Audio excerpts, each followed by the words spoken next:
Is a major concern in many regions. The members of the City of Windhoek Junior Council has embarked on a teen pregnancy awareness program to alleviate this major concern. For the 2021-2022 financial year, the regions with the highest pregnancy ratio was Kavango West with 23.9%, Kunene with 22.9%, and Kavango East with 21.1%, while the lowest are Khomas with 7.4%, Irongo at 8.9%, and the Karas region at 9.8%. Now, for more on this awareness program, I'm joined by a life skill teacher at Pinier Boys School, Ms. Nora Maman, and a member of the City of Windhoek Junior Council, Councillor Beatrice Lucas. Ladies and gentlemen, good evening and welcome. Thank you very much. Thank you for being here. It's a pleasure. To start with, let's start with you, Ms. Maman. Talk to us about how teenage, pregnancy impacts the education of both boys and girls. This topic has been ever since a huge concern to our Namibian government, and especially also to our economy of Namibia. And as we can remember, teenage pregnancy, it's a triangular thing. We have the parent, we have the community, we have a teacher, and then in the circle of the triangle, we have all our stakeholders. That's why we have the Junior Council today to bring awareness to our community and to our parents and to our teachers as well, and also to our learners out there in the community. All this awareness of the dangers and the misbehaving, how it can contribute to their lifestyles and the riskiness of it. Beatrice, talk to us about the primary contributing factors to teenage pregnancy. First of all, it's lack of education, especially in contraceptives. Most young people out there don't actually know that they are contraceptives, and people are not actually educated about these different types of contraceptives. A second primary factor is neglection. Young people my age or people out there think that it's okay to have sex without actually using like protection and to prevent teenage pregnancy. And are health facilities providing easy access, of contraceptives to teenagers for those who are aware that they, should be using contraceptives? I personally believe so, because we have organizations such as Dream Girls that actually help education to girls that live in rural areas about contraceptives, but there's little education on boys, especially on the boys side, on how to use contraceptives and how they can get like contraceptives at different institutions across the country.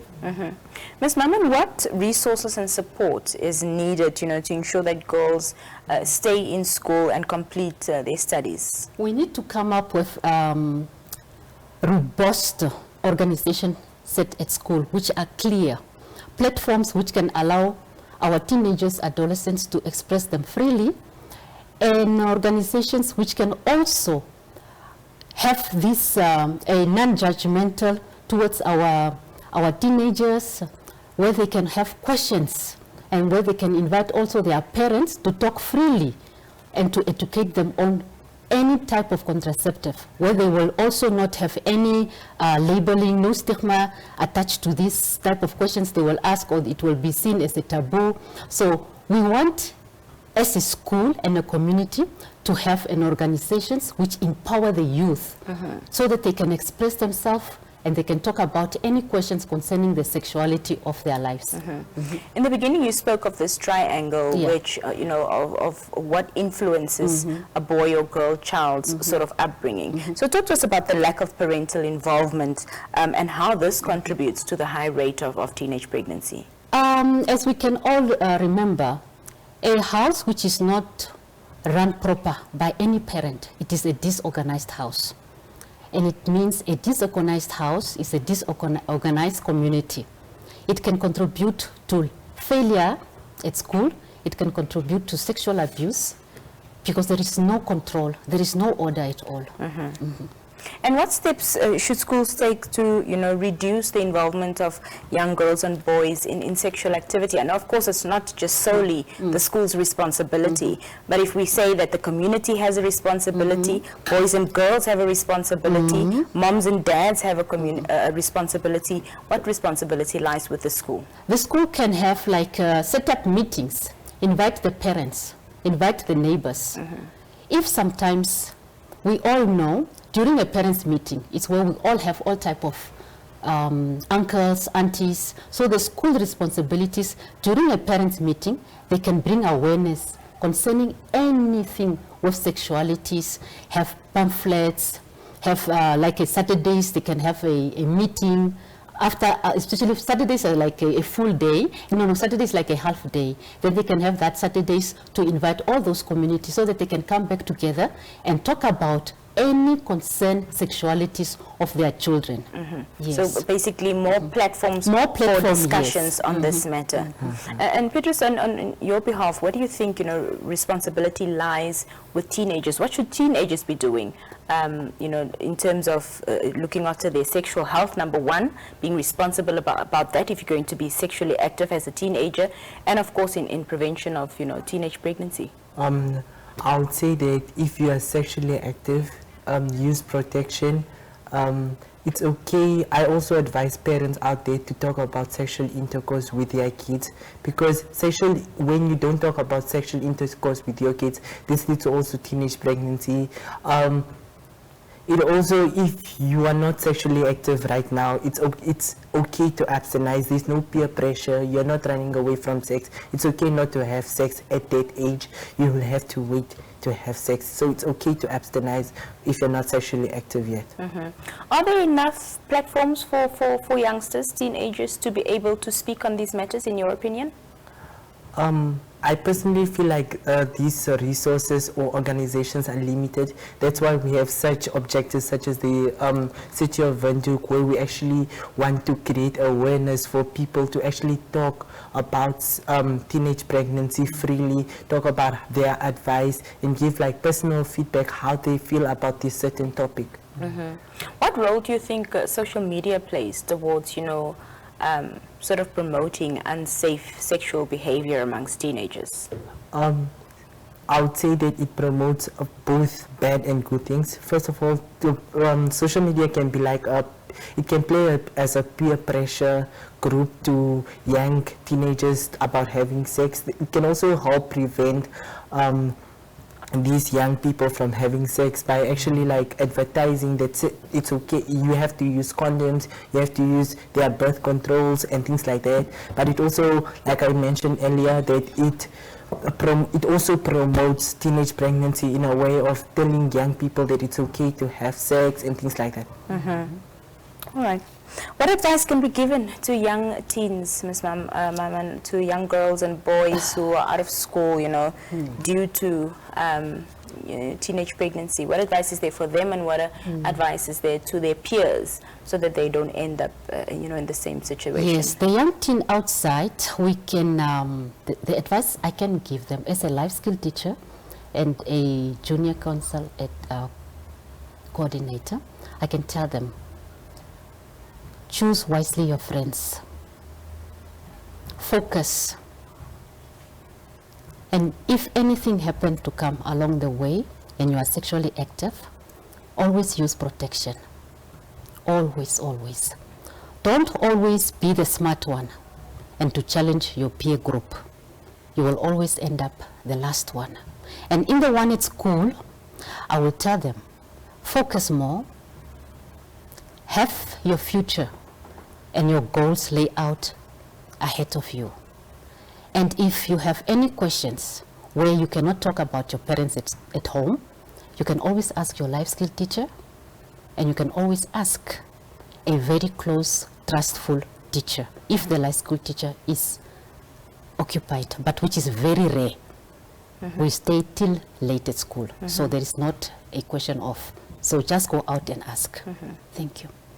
Petrus, your final remarks to teenagers this evening? I would say that if, like Ms. Nora said, if you think that you're sexually active or you're being forced to actually have sex or things like this, it's okay to speak to your life skills teachers, because it's like a life skills teacher is supposed to be at the school to guide you through those things. And I also just advise our teenagers out there to actually use protection and get information more about, teach themselves on different types of contraceptives out there. All right. Well, Ms. Maman and Petrus, thank you so much for being with us this evening. Thank you very much. We're going to take a brief break, and it's almost time to round up today's show. We'll be right back.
Well, we've come to the end of this Monday evening's edition of the Daily Roundup with Nina, and we end on a high note by leaving you with some entertainment, a song by our very own Waters featuring Mashadu, titled Kweli Zayo. So do enjoy. We'll be back tomorrow, same time and place.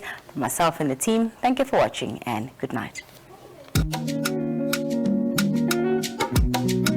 Oh, yeah,